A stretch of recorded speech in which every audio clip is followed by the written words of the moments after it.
meie laudadel on nii palju taimi ja lilli, aga meie laad algab päikesekiire rühma laste esinemisega. Täpilised väiksed reenud, oi, lepatreenud, täpilised väiksed reenud.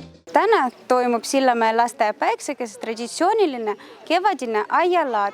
Laudadel on tomateid ja ilusad lilled, mis on kasvatanud laste enda hoolitsevate kätega. Lapsed on nende eest hoolitsenud ja kasvatanud ilusaid köögivilju ja kauneid lilli. Laadal võib leida ka laste kasvatatud tomateid, kurke, kõrvitsaid, tsukiine ja palju muid taimi. Laadal on kogunud palju aednikke, Sillamäe elanikke ja teisi huvilisi, kes soovivad oma aeda kaunistada ning kasvatada rikkalikke saaki. Üritus algas vahva päikesekiire rühmaga laste esinemisega, mis tõi kõigile rõõmu ja kevadist meeleolu.